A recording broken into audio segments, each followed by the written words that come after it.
Sebelum masuk ini Bang, dari awal itu saya udah aneh di dalam satu ruangan itu yang kita mau masuk, itu ada orang yang ngintip Bang. Jadi dari hordeng itu kayak ada orang yang ngintip sedikit tapi kelihatan matanya doang. Teman saya nepak saya, Dli, di dalam ada orang ya? Ah, ada orang, kan kuncinya sama gua. Ini kunci sama gua. Serius di dalam ada orang. Pas saya lihat, emang ada Bang, emang bener-bener kayak orang asli. Dia nengok ke jendela, terus setelah kita semua berenam itu ngelihat, dia nutup lagi. Si jendela itu nutup lagi. Pas dibuka, ya emang gak ada siapa-siapa. Cuman ada kayak tumpukan padi aja. Nggak ada orang sama Nggak ada orang sama sekali.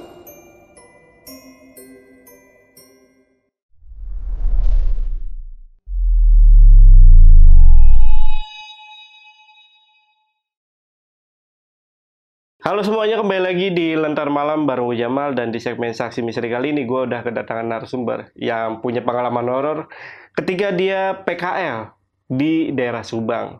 Nah, kita sapa dulu aja, di sini udah ada Bang Fadli. Bang Fadli, apa kabar Bang? Alhamdulillah baik Bang. Baik ya. Bang, ini apa yang terjadi nih ketika lu PKL di Subang ini nih? Oh, jadi awal cerita itu tahun 2015. Di masa gue PKL tuh banyak sekali ngalamin kejadian aneh Bang. Contohnya yang jadi pertanyaan sampai sekarang tuh ada apa dengan Mbak Surti? Mbak Surti? Kalau yang lu tahu itu siapa? Pegawai situ pada tahun 2002 pegawai situ yang meninggal di situ. Meninggal di situ Akibat tergiling sama mesin padi. Itu sosok Mbak Surti itu banyak yang percaya kalau dia gentayangan nggak di PT itu? Justru sebelum kita tahu pun udah diingetin juga sama warga sekitar. Oh, udah dinotis? Iya, udah dinotis. Jadi Mbak Surti ini katanya dia tuh masih minta tolong sempurnakan tubuhnya. Ada bagian tubuh yang belum ditemukan sampai sekarang. Wah, anjir, penasaran nih gue nih. Yang penasaran juga, tonton video sampai habis. Tapi sebelum itu, buat kalian yang pengen jadi narasumber juga sama seperti Bang Fadli ini, kalian bisa langsung aja DM ke Instagramnya Lentar Malam. Itu ada di @lentarmalam.id. Untuk linknya nanti gue taruh di deskripsi. Yaudah, buat kalian yang penasaran sama cerita lengkap dari Bang Fadli, tonton video sampai habis dan tanpa basa-basi lagi. Saksi Misteri, kita mulai.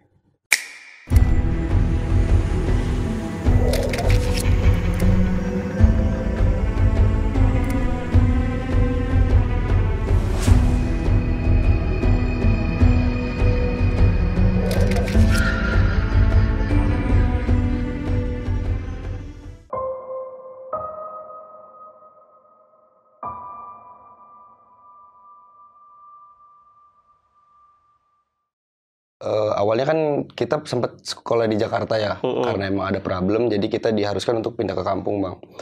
Pada tahun 2015 tuh saya pribadi itu masih sekolah SMK kelas 2 di salah satu kota di daerah Subang, dan kita melaksanakan praktek kerja lapangan di tahun itu Bang. Jadi praktek kerja lapangan ini kan emang mengharuskan para siswanya itu merasakan gimana sih terjun di dunia kerja Bang.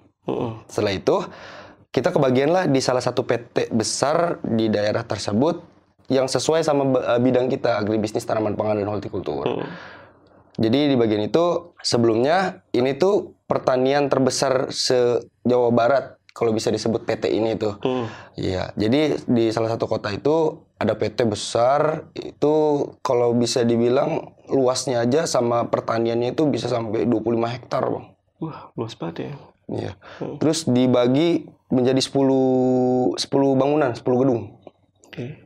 Untuk dananya sendiri, di awal pintu masuk itu di sebelah kiri ada kantor utama. Kantor utama tuh kayak misalnya direktur dan bawahannya itu biasanya di situ. Terus kalau untuk di belakang itu kayak gudang-gudang, terus kayak pabrik-pabrik pengolahan setelah panen, pasca panen dan setelah panen gitu. Dan di situ kebetulan kita dimentalin ke belakang Bang, di bagian pabrik. Iya, jadi kita nggak terjun langsung ke bagian ininya ya, lapangan persawahan atau perkebunan ya. Kita langsung ke pabriknya untuk melakukan pengolahan. Dan setelah itu kita ini berenam awalnya. Berenam itu saya, Agus, Irwan, Ridwan, Akmal, sama Heri. Ya, di situ kita masuk di satu bagian yang sama. Waktu itu masuk ke bagian penggilingan penggilingan dan pemanasan padi. Nah di situ kita itu di bagian penyortiran bang. Oke. Bagian penyortiran itu gedungnya itu gedung itu ada di belakang itu ada 9 mungkin ya. 9 itu berderet dah tuh. Gedung pertama lahan kosong, gedung kedua pokoknya setiap gedung itu ada terpotong sama lahan kosong. Gedungnya itu gede banget sih. Bahkan untuk ukuran pabrik pun itu bisa dibilang kayak pabrik tekstil zaman sekarang. Gede banget pabriknya. Terus di situ banyak alat-alat berat, banyak alat mesin-mesin berat. Terus ada mesin juga kayak penggilingan digital gitu yang canggih banget, yang untuk memisahkan produk padi itu. Dan di sini benar-benar pure kita berenam aja sama pengawas bertujuh. 7 orang itu masuk ke satu pabrik yang emang udah dikhususkan untuk anak PKL. Dan setelah kita hari pertama ini dikasih tahu dulu untuk dena pengerjaannya apa aja, terus dena pekerjaannya apa aja, dan setelah itu di hari esoknya anggaplah saya ini ketua kelas di grup saya ini. Karena ada dari beberapa sekolah juga banyak yang mengirimkan anak muridnya PKL juga di situ. Tapi kebetulan di situ waktu itu tinggal 2 sekolah saya sama sekolah si B ini. Dan setelah dari itu setelah dikasih kunci, kita suruh datang lagi esok. Cuman sore bang, anak PKL datang sore. Jam 2 kita harus sudah stay di gudang yang udah dikasih tahu, udah dikasih petunjuk. Gudang itu masuk ke dalam gudang itu ada satu ruangan yang tempat kita buat praktek itu, pemisahan itu. Jadi kita sebelum masuk ke ruangan itu kita dihadapkan sama alat-alat panas, alat berat kayak gitu, suara bising dari mesin. Kita masuk ke satu ruangan yang kedap suara, akhirnya masuk. Sebelum masuk ini bang, dari awal itu saya udah aneh di dalam satu ruangan itu yang kita mau masuk, itu ada orang yang ngintip bang. Jadi dari hordeng itu kayak ada orang yang ngintip sedikit tapi kelihatan matanya doang. Terus saya juga awalnya nggak notice. Teman saya nepak saya, Dli, di dalam ada orang ya?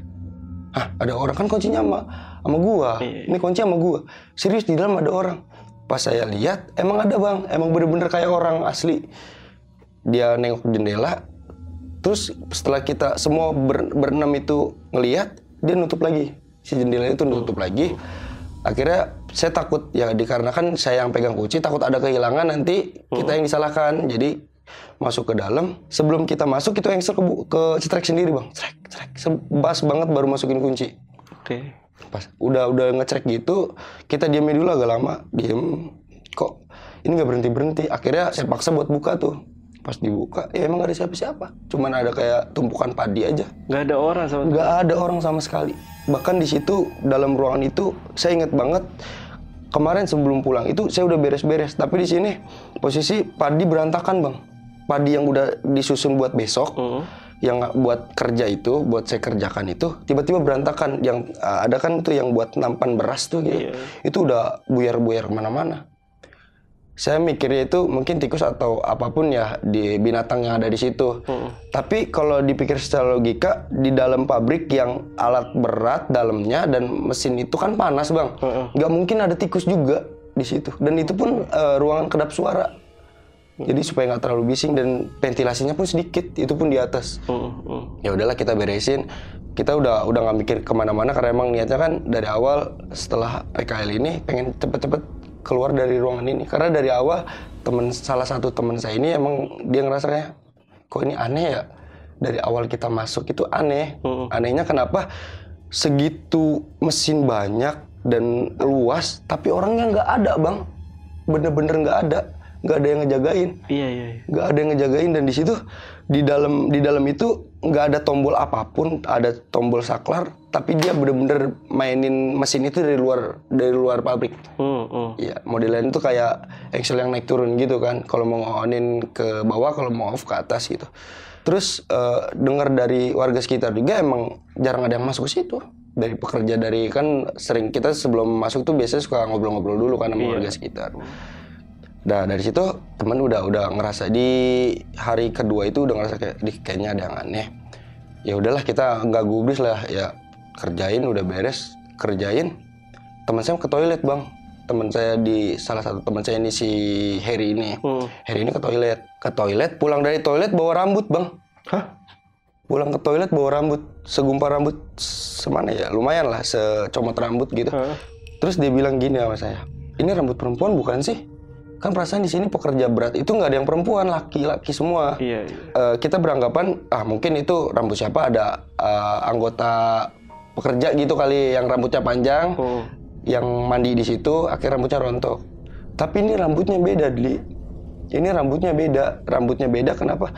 Rambutnya tuh kayak udah lama di ruangan itu kering rambutnya, Bang. Jadi ditarik sedikit putus, udah kayak sapu ijuk.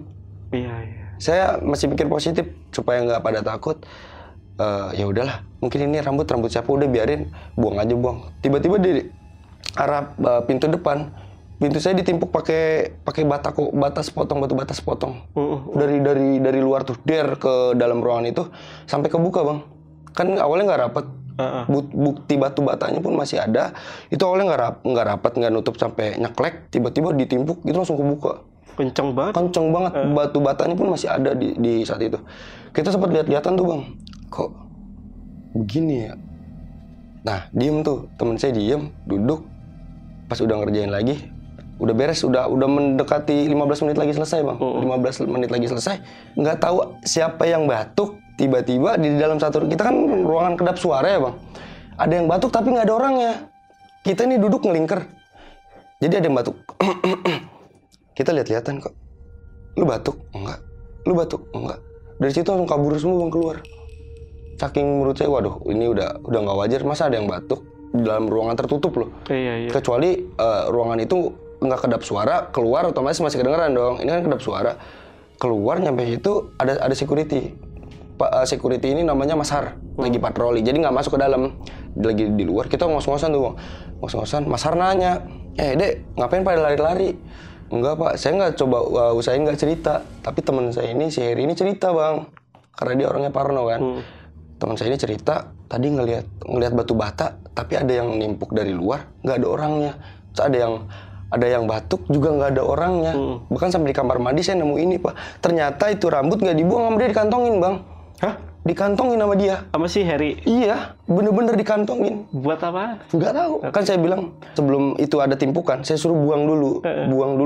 Ternyata keburu ada timpukan, ya mungkin dia panik kali ya. Langsung dikantongin sama dia, bener-bener dikantongin, dibawa keluar. Oke. Tapi itu dia nggak habis nyukur kan? Enggak mungkin. Ini rambutnya pendek segini, Bang. Cepak keren lah pokoknya mah. Nyukur ini. Ya, lanjut ya. Setelah itu, Pak Heri cuma senyum, Bang. Dia bilang gini, Mbak Sur kali. Mbak Sur. Kita awalnya nggak notice tuh Mbak Sur tuh siapa. Kita nggak mikir apa-apa dah tuh Mbak Sur ya, mungkin emang apa sih alat-alat berat kali ya. Kita mikirnya udah mungkin itu nama alat berat kali, namanya Mbak Sur. Kita mikirnya gitu, Bang. Saking udah panik gitu. Sampai udah keringetan, capek, udah mau panas, capek, lari-lari. Dan setelah dari situ Mas Har yang masuk buat ngunci pintu. Pas keluar ketawa, Bang. Oh, dia. Udah biarin, nggak ngeganggu. Gitu dong. Emang diapain? Nggak diapa-apain sih. Nongol? Nggak nongol, cuma ngintip. Ngintip? Hordeng ya? Kok tahu dia? Kok tahu gitu? Iya. Cepet banget. Iya. Emang tadi Mas Har juga lihat? Itu mah udah biasa. Baru ditongolin kayak gitu. Belum ketemu versi cantiknya kan? Ada versi cantiknya? Ada versi cantiknya. Oke.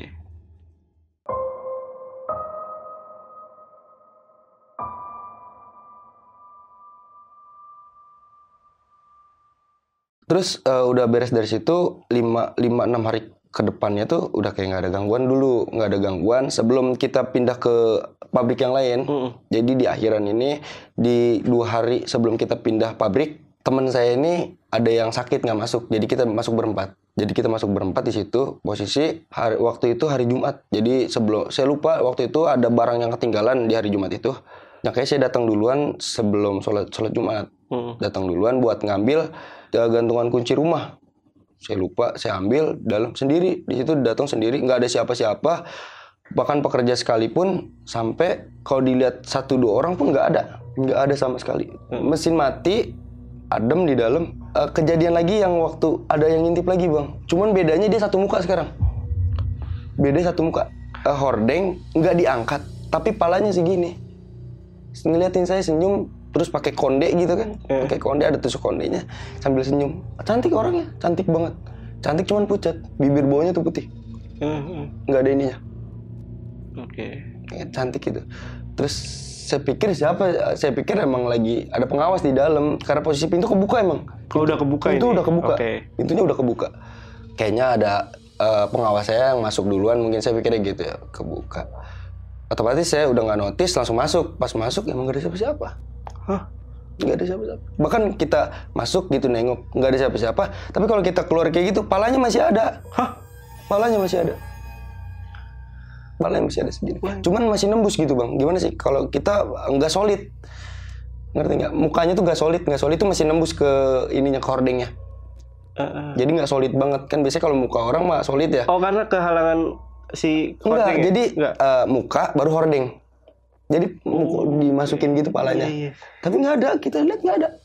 Wajir. Lu gimana itu perasaannya? Duduk bang, bener-bener duduk. Akhirnya nggak jumatan. Duduk di situ. Sampai teman-teman saya datang akhirnya nggak jumatan. Di situ tuh udah pasrah aja. Itu udah pasrah.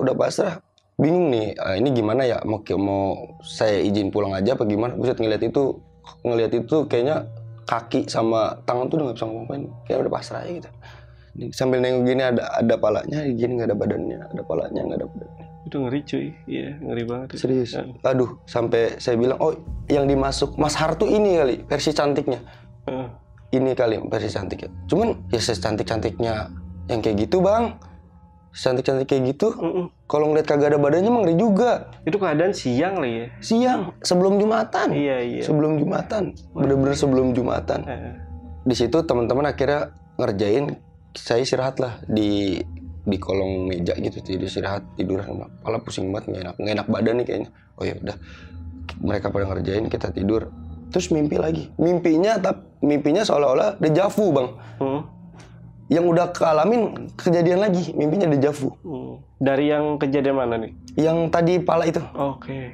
Temen nanya, aduh, jangan cerita sekarang deh, nanti aja kalau setelah selesai PKL. Nah, pas udah selesai PKL, maksudnya pas pulang, sekarang gantian si Harry lagi yang kena bang. Dia balik paling terakhir, dia mau ngambil jam tangan ketinggalan. Jam tangannya ketinggalan. Harry pas udah keluar tuh bedanya, kalau kita melemes nggak nangis, dia nangis kejar bang. Gue kagak mau, gue pengen pindah tempat PKL. Kaget dong kita otomatis. Lu ngeliat apa tadi? Ya pokoknya ada yang ngeliat. Lu belum ngeliat palanya, gue ngeliat badannya semuanya. Ternyata dia pakai baju adat Sunda bang, katanya. Si sepengetahuan si Harry ini, dia pakai adat Sunda. Cuman dari adat Sunda ini yang berbeda itu dia nggak napak. Si kakinya bener-bener nggak napak. Bahkan sampai si Harry tuh udah negesin banget. Emang kalau dibilang lama kali dia ngambil jam tangan dong. Harusnya kan ngambil tutup kunci lagi keluar langsung. Ini lama banget bang. Ada kali 45 menit dia di dalam. Bahkan sebelum orangnya keluar, suara teriakannya dulu kedengeran dari luar. 45 menit lama banget loh. Iya, itu makanya dia.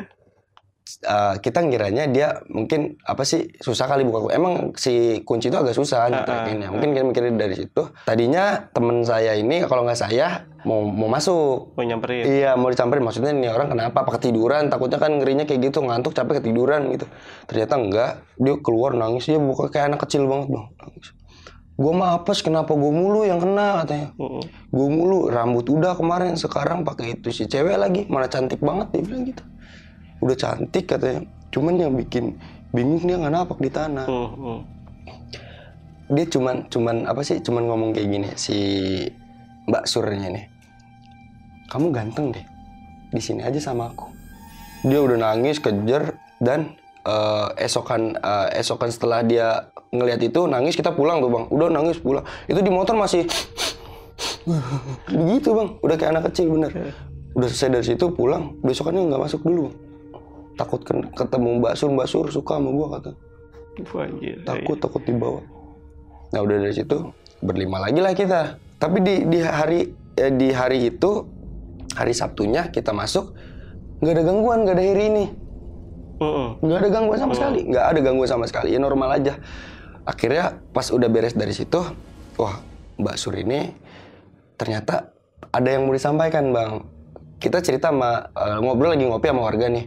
Kita cerita salah satu teman kita ada yang nggak masuk gara-gara ngeliat Mbak Sur. Oh ketemu juga sama Mbak Sur. Gimana, cantik gak orangnya? Aduh bu, jangan ngomongin cantik deh. Kalau cantik tapi ngambang serem juga. Ya kan, cantik tapi ngambang. Oh nggak apa-apa, dia mah nggak mengganggu kok mas. Dia cuman ngasih tahu kalau diri dia ada. Gitu, diri dia ada. Dan itu dia udah ada di situ tuh semenjak tragedi dulu. Wah kaget dong kita. Tragedi apaan bu? Ini kita flashback ke masalah Mbak Surti ini ya. 2002 ini dia ini seorang petani juga. Waktu itu kebetulan yang kerja di pabrik, yang di dalam pabrik itu ada 2 orang cowok, 1 karyawan cewek yang ada di dalam ruangan yang kita tempatin buat PKL itu. Si Mbak Sur ini ngasih beberapa karung beras, karung padi buat diolah di situ. Karena kan kalau setelah panen, terus setelah pemisahan antara gabah lagi antara daun padi, batang padi sama padinya itu udah dipisahin, terus dimasukin ke ruangan itu untuk pemisahan antara gabah dan beras.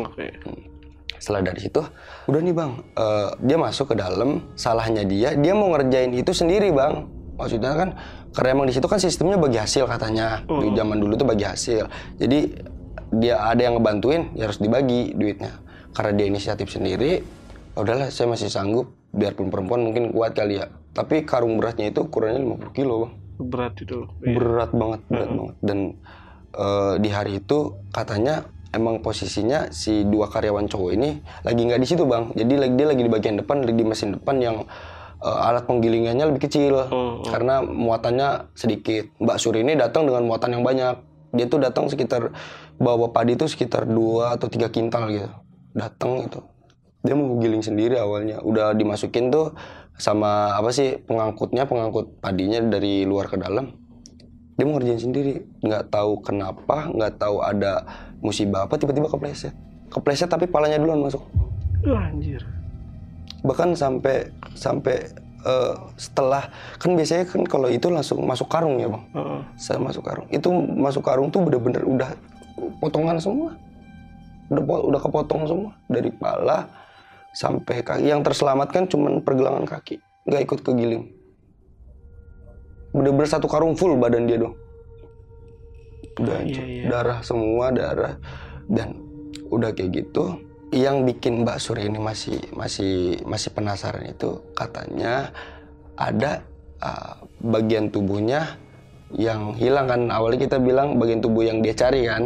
Ternyata nggak. Ada 1 mas kawin yang belum ketemu bang sampai sekarang. Mas kawin itu belum ketemu. Bahkan udah dicari dari 2005 sampai sekarang pun belum ketemu juga. Dari 2015 tuh sampai 2015 itu barang belum ketemu juga emasnya itu. Ini siapa yang nyari ini? Maksudnya tuh? Itu pihak semua, satu kantor kan sempat meledak tuh. Bahkan waktu itu 2003 itu sempat masuk berita bang. Cerita ini tuh di info Jabar. Oh gitu. Pernah masuk berita itu kesalahan teknis melayangkan 1 nyawa. Kesalahan teknis melayangkan 1 nyawa. Nanti kalau ada tampilin deh.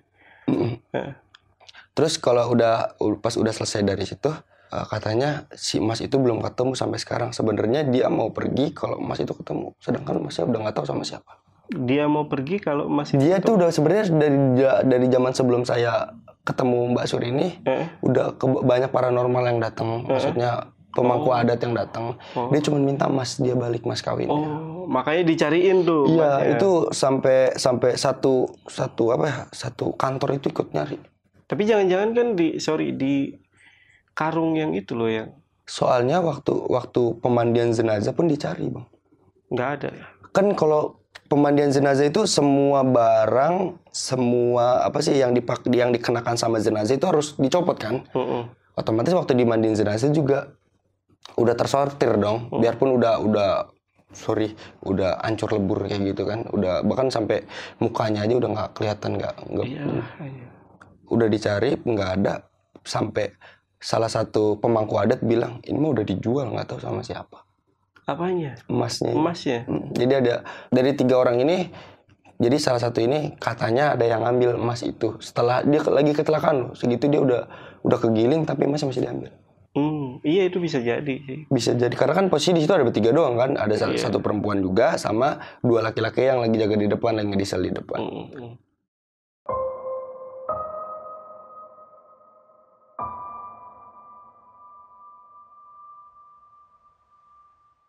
Bahkan itu udah nggak ada suara katanya bang. Waktu kegiling tuh nggak ada suara dia. Pala dulu kan biasanya kalau orang kesakitan ngejerit ya. Ini nggak ada, saking cepatnya itu mesin.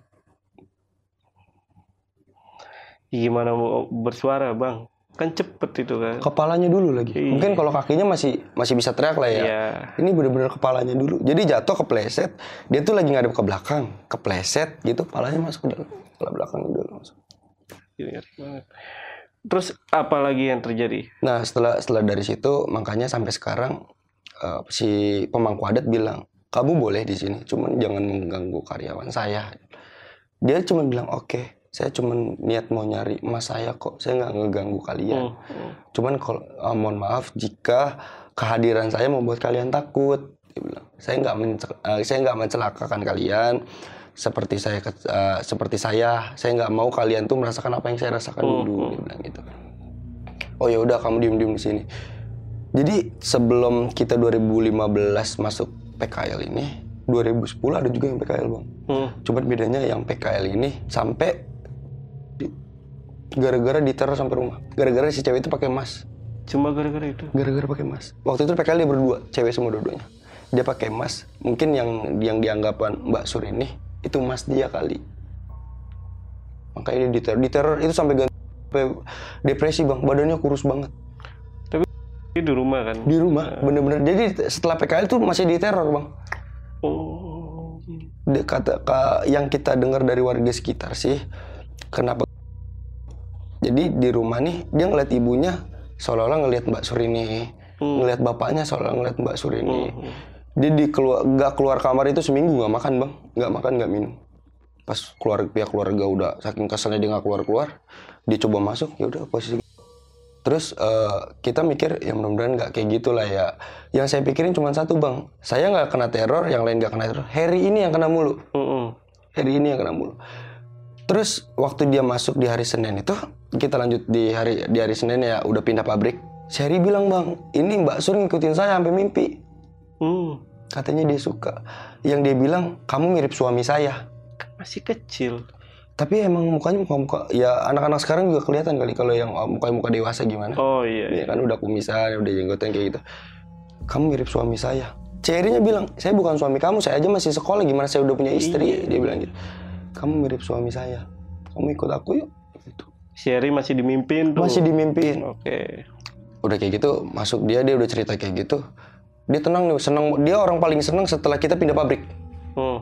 Terus setelah di hari selanjutnya pekerjaan kedua itu kan kita sekitar 6 pabrik kita jalanin ya.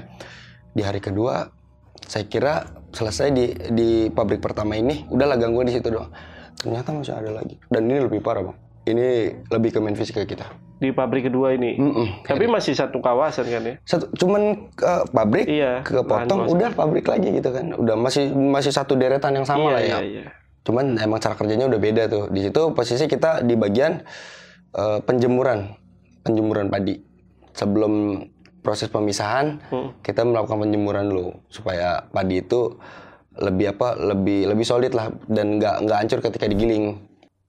Nah, tapi kan di pabrik kedua ini itu beda nih sosoknya. Beda ya. Beda. Sama apa? Yang pertama itu pabrik pertama Mbak Surti. Iya. Mbak Sur ya. Mbak Surti lagi. Iya Surti panggilannya. Emang nama aslinya Surti. Oh nama aslinya Surti. Oh. Dipanggil Mbak Sur karena singkatan. Oke. Mbak Surti. Kalau untuk pabrik kedua udah beda nih. Hudson nama. Sosoknya. Sosoknya namanya Hudson. Nah paling yang pabrik kedua ini kita lanjut di next. Boleh aja ya, boleh. Nah kita fokus ke sosok Mbak Surnya ini dulu nih. Ada yang beberapa pertanyaan nih yang pengen gue tanyain. Boleh. Si Mbak Sur ini itu pada saat itu udah punya suami belum sih? Udah. Okay. Udah. Dia tuh baru menikah 1 bulan. Baru 1 bulan. 1 bulan. Kalau nggak salah itu umurnya sekitar 23 tahun. Pas lu PKL itu, suaminya masih ditinggal di daerah situ? Masih, bahkan yang mandiin jenazahnya pun suaminya. Suaminya. Bahkan kan ya makanya ditanya dia nyari mas kawinnya itu, cincin emasnya itu, ya karena awalnya suaminya yang tahu ini mas kawinnya kemana, kok nggak ada. Makanya sosok Surti ini terus nyari-nyari mas kawinnya. Kalau dari warga ada kejadian mengenai Mbak Sur juga? Oh ada. Jadi waktu itu salah satu buruh tani dia lagi ngambil tumpukan padi bang. Tumpukan padi itu sore. Pas dia lihat sekeliling nggak ada siapa-siapa. Dia lagi bawain padi, ini laki-laki ya. Si warganya ini laki-laki lagi bawa tumpukan padi buat dijadiin satu tumpukan yang banyak. Tiba-tiba dari belakang ada yang nepak dia bantuin dia. Tapi perawakannya perempuan. Dibantuin, bener-bener dibantuin sampai selesai. Kan dia tuh biasanya si tumpukan padi itu di bawahnya ada dikasih kayak matras gitu, bukan matras ya, apa namanya? Alas gitu kan, supaya nggak kena tanah lagi. Kasih alas. Terus setelah udah beres numpukin itu, duduklah si buruh ini, si mas-mas ini duduk sambil ngomong, sambil kipas-kipas. Mbak, makasih ya. Nggak ada jawaban. Mbak, makasih ya. Terus lama-lama dia notice kali, kok nggak ada jawaban mulu. Mbak, makasih ya. Tuh Mbak Surti tiba-tiba berubah pakaiannya, jadi pakaian adat. Sambil senyum. Di tangannya begini. Gak ada ngomong. Happy. Kalau selain dari itu sih paling kayak misalnya gangguan kayak di rumah paling kayak misalnya, Mbak, gimana keadaan suami saya? Ada suara tapi nggak ada orang. Sering banget. Mungkin kalau misalnya kita berkunjung kalau misalnya yang tahu gitu berkunjung, tanya warga sekitar pasti tahu. Urban legend Mbak Surti itu pasti tahu. Subang tuh ya? Iya. Oke. Yaudah, paling yang gue penasaran nih, next kita ketemu lagi nih, gue undang lagi itu yang soal pabrik kedua ini. Yang siapa sih? Setan Hudson. Oh, namanya Setan Hudson? Namanya Hudson. Namanya Hudson. Kayak nama bedak ya? PK, bedak. Johnson mah. Lu apa? Bedak apa? Johnson. Oh, kan Johnson. Pokoknya itulah ya. Itu sih gue penasaran sih, kenapa bisa lo ketemu kayak gitu, atau kenapa ada sosok seperti itu di pabrik itu. Next kita undang lagi ya. Dan buat teman-teman yang pengen kita undang juga, kalian bisa aja komen di komentar video ini, atau kalian bisa langsung DM ke Instagramnya Bang Fadli. Ada Mufa 20. Mufa 20. Untuk linknya nanti gue taruh di deskripsi. Yaudah, mungkin untuk video kali ini gue rasa cukup. Gue tutup. Gue Jamal dari Lentera Malam dan Fadli. Mantap. Bye.